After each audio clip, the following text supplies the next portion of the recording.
Hello दोस्तों, स्वागत है आप सभी का मेरे चैनल एनआरजी अड्डा 07 में।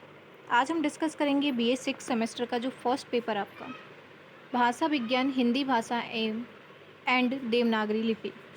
ये आपका फर्स्ट पेपर है और ये लास्ट ईयर 2024 जून का ही है। ठीक है, इसका आपका कोड है A010601T।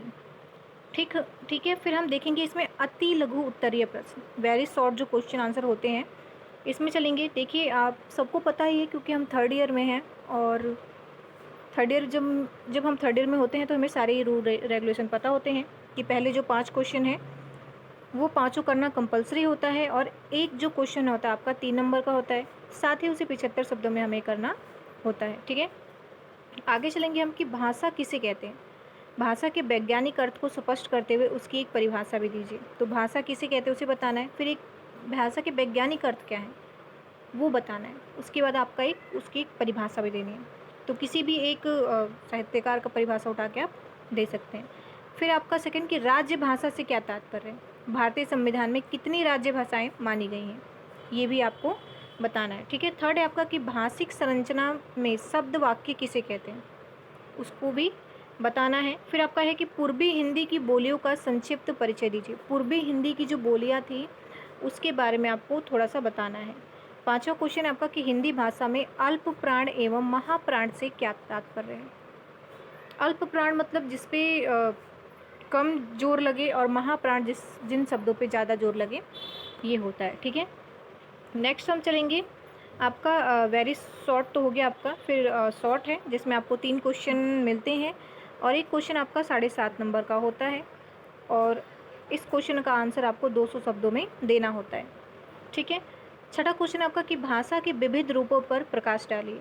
सातवां है आपका कि वाक्य संरचना के स्वरूप को स्पष्ट करते हुए उसके आवश्यक तत्वों पर भी प्रकाश डालिए।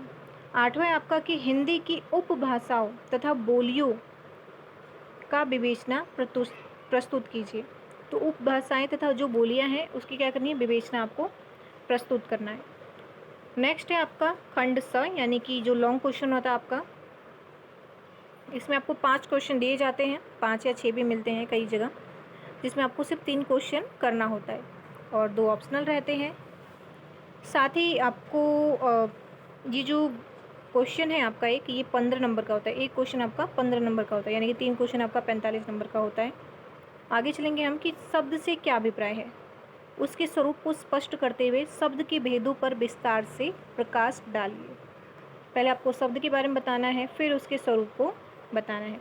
10वां आपका कि हिंदी भाषा की उत्पत्ति और विकास पर विस्तार से प्रकाश डालिए।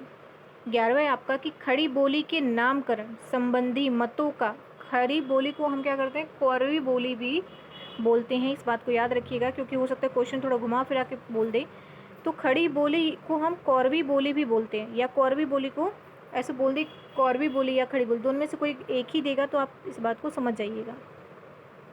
तो के नामकरण संबंधी मतों का उल्लेख करते हुए इसके विकास क्रम का विस्तृत विवेचन प्रस्तुत कीजिए। तो पहले खड़ी बोली क्या है उसके में बताइएगा, फिर उसके संबंध में लोग जो साहित्यकार हैं या वैज्ञानिक हैं उन्होंने क्या मत दिया है, तो फिर उसका जो विकास क्रम है उस पर आपको बताना है। फिर आपका 12वां है क्वेश्चन कि देवनागरी लिपि को स्पष्ट करते हुए उसकी विशेषताओं का विस्तार से वर्णन कीजिए। देवनागरी लिपि को क्या करना है, स्पष्ट करना है, यानी कि देवनागरी जो लिपि है आपकी उसके बारे में आपको बताना है। नेक्स्ट है आपका कि इसकी विशेषताओं का भी वर्णन करना है विस्तार से।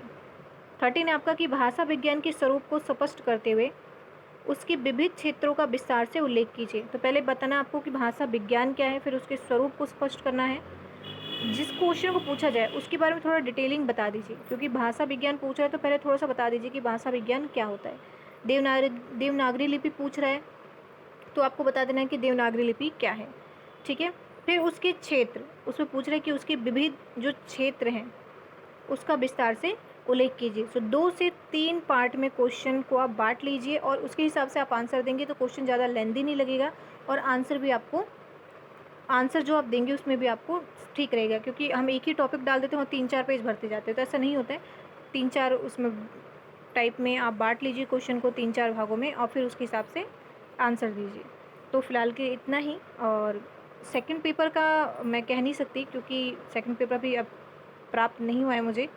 तो जैसे ही अगर प्राप्त होता है या मिलता है मुझे, तो मैं आप अपलोड कर दूँगी। फ़िलहाल के लिए इतना ही, और चैनल को सब्सक्राइब कीजिए, वीडियो को लाइक और शेयर कीजिए। धन्यवाद।